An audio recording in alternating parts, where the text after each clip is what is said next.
बिहार के बाद अब कई राज्यों में SIR की प्रक्रिया शुरू हो चुकी है। SIR की वजह से भारत में चोरी छिपे दाखिल होने वाले घुसपैठिए अब डरे हुए हैं। पश्चिम बंगाल के अलग अलग शहरों से बड़ी संख्या में अवैध बांग्लादेशी अब भारत बांग्लादेश बॉर्डर की तरफ पहुंच रहे हैं।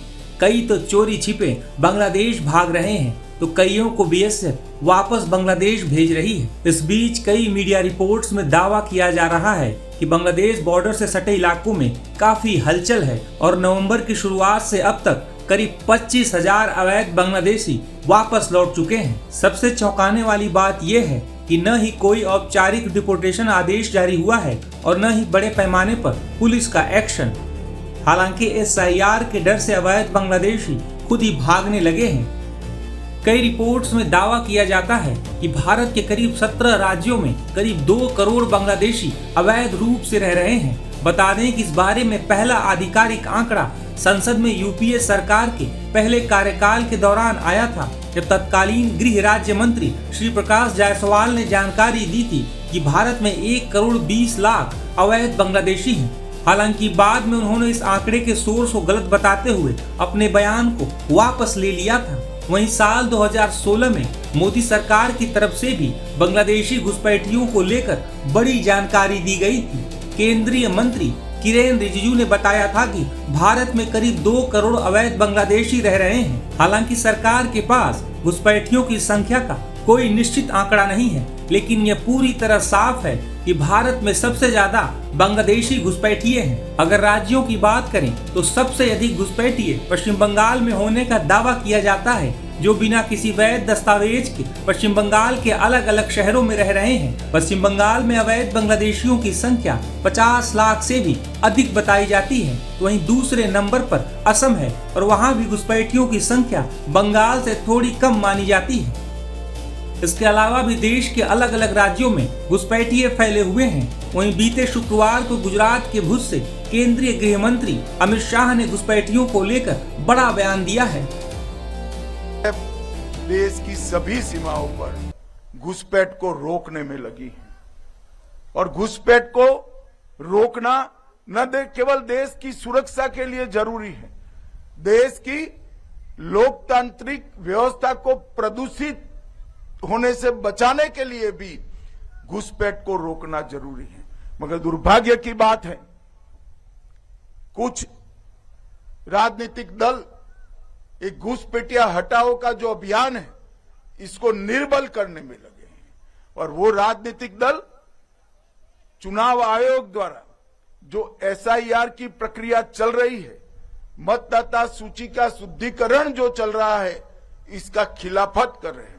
मैं आज इस हीरक जयंती समारोह में बहुत स्पष्ट करना चाहता हूं कि हम इस देश में से एक एक घुसपैठिए को चुन चुन कर बाहर निकालेंगे, ये हमारा प्रण है। इस देश के किसी भी राज्य का मुख्यमंत्री कौन हो, देश का प्रधानमंत्री कौन हो, वो निर्णय केवल और केवल भारत का नागरिक कर सकता है।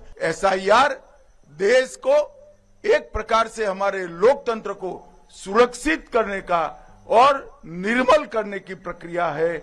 मैं आज यहां से अपील करना चाहता हूं कि देश की जनता SIR की प्रक्रिया में जो चुनाव आयोग के द्वारा चल रही है उसका पूरा समर्थन करे।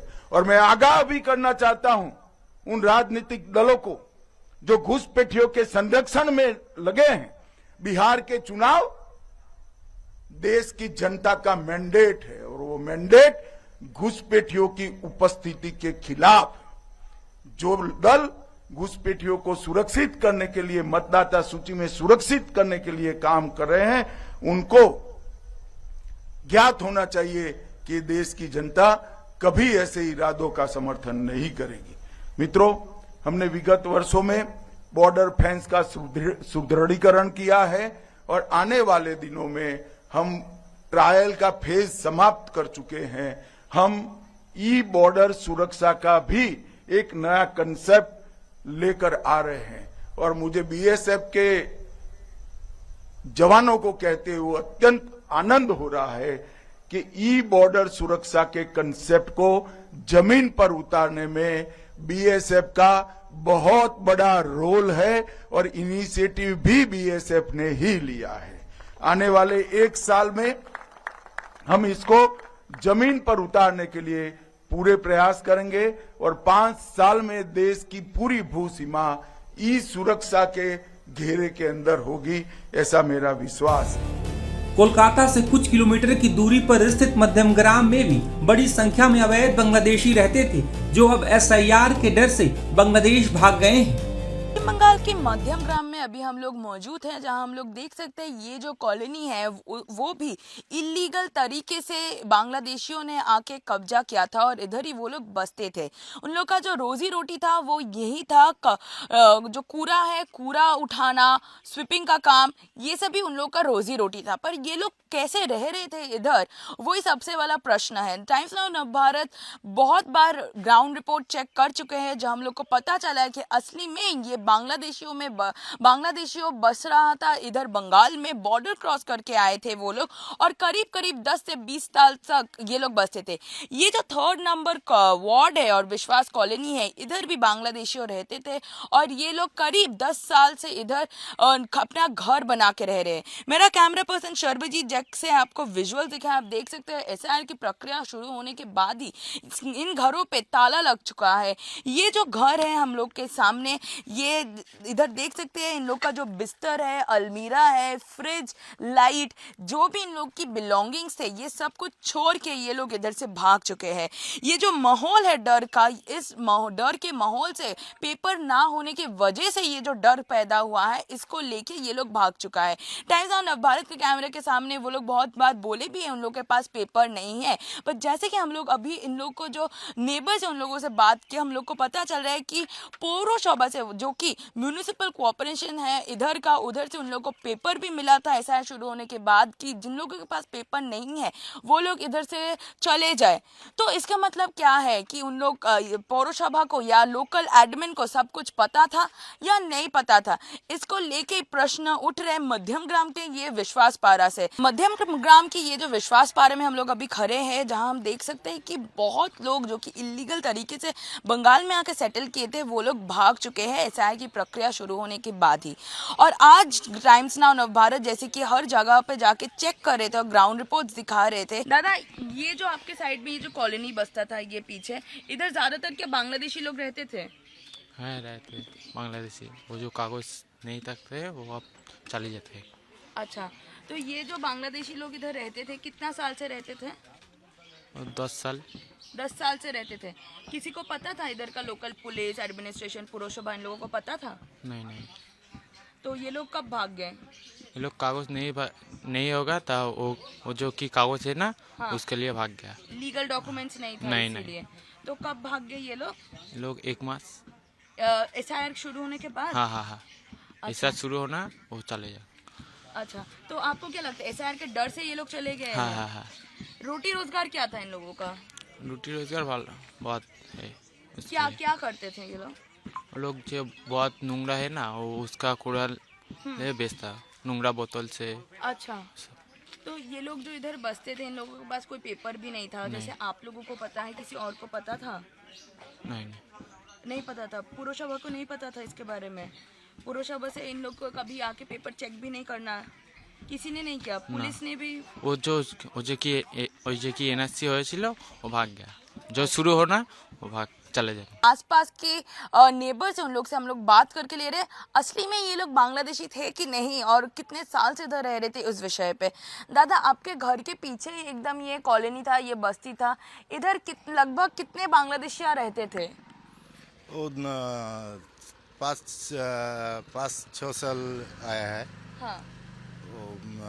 20-25 फैमिली आया है। बांग्लादेशी थे? बांग्लादेशी है। ये लोग जो इधर रहते थे, इन लोग के पास कागज था कोई? कागज तो नहीं है, कागज था है तो चला जाएगा। नहीं जाता। तो अभी कागज नहीं है तो चला जाएगा। ये एसआईआर के डर से ये लोग चले गए हैं? हाँ, डर से तो जाएगा। अच्छा, इन लोगों के पास ये जो कागज नहीं था, किसी को पता था? मतलब इधर का पौरसभा जो है, पता था क्या? ना कागज तो इधर नहीं मिलता है। पौरशोभा को पता था इस बारे में? पुरुषों को कागज नहीं होगा। मतलब पता था उन लोगों को? बोला है कुछ नहीं होगा। काउंसलर तो नहीं दिया है। नहीं, उन लोग का नॉलेज में भी नहीं था, मतलब क्या? नॉलेज में था उन लोग का कि ये लोग इलीगल तरीके से इधर बस रहा था, इन लोग के पास पेपर नहीं है, नॉलेज में था पौरशोभा का? पुरुषों का ना नॉलेज उधर नहीं, नॉलेज में नहीं था। अच्छा, ये लोग जो इधर 5-6 साल से रहते थे, ये लोग का काम क्या था? वो ये शौर से भांगड़ी है ना, हाँ। वो बने कागज कूड़ा। और कागज कूड़ा है। बस। आपका नाम दादा? मिकाइल विश्वास। बहुत बहुत धन्यवाद। तो जैसे कि उन्होंने भी बोला कि इन लोगों के पास कागज नहीं था और इसके वजह से ये लोग इधर से चले गए। मैडम, ये जो पीछे आप लोग का जो बस्ती बस चुका है, इधर कितने बांग्लादेशी लगभग थे? बहुत सारा, अप्रॉक्स 100 की 200, 100 मतलब 15-16 फैमिली तो होगा ही होगा। अच्छा, ये जो ये लोग इधर बस रहा था, इन लोगों के पास कोई लीगल पेपर्स था? हाँ, मुझे लगता ही नहीं, अगर होता तो रह जाते। हाँ। नहीं जाना पड़ता। तो ये जो पेपर्स इन लोग के पास, ये पौरशोभा को पता था इधर का म्यूनिसिपल को? शायद नहीं। अच्छा, इन लोग का काम क्या था? ये गार्बेज कलेक्ट करते थे, सो अर्ली मॉर्निंग वो लोग बाहर निकल जाते थे और गार्बेज कलेक्ट करके वही वो लोग बेच देते थे। जी जी। तो ये लोग जो गए हैं, ये क्या सिर्फ SIR का डर ही है? मुझे लगता है एशर के कारण ही वो लोग चले गए। मेरे को ये प्रश्न है आपसे कि इधर जो कॉलोनी है, जो बस्ती है, इसमें मतलब कौन से ज्यादा लोग रहते थे? बांग्लादेश का ज़्यादा लोग रहते थे। जी। कब आए थे ये लोग? 5 साल है, 5 साल से। 5 साल से ये पूरा बस्ती भर गया था? नहीं, ज़्यादा नहीं था, थोड़ा थोड़ा ही था। कितना लोग फिर भी थे इधर? कम से कम 100 ऐसा ही होएगा। ये जो 100 लोग इधर रहते थे, इधर जो पुलिस है, प्रशासन है, इन लोगों को कुछ मालूम था? जैसे आप लोगों को मालूम है ये लोग बांग्लादेशी है, वैसे किसी को मालूम था? नहीं नहीं नहीं था। तो ये नहीं, लोग किसी कैसा क्या काम करते थे ज्यादातर? वो कचरा का कम करते थे। अच्छा, कोई पेपर, लीगल डॉक्यूमेंट्स कुछ था इन लोगों के नहीं पास? नहीं, कुछ भी नहीं था। ये लोग कब चले गए और क्यों चले गए? ये SIR हो रहा ना, इसलिए उन लोग ऐसे ही चले गए, डर से? डर से चले गए। अच्छा, तो मतलब ये SIR की प्रक्रिया जो शुरू होने के बाद बंगाल में, उसके बाद ही चले गए? हाँ, इसलिए ही गए।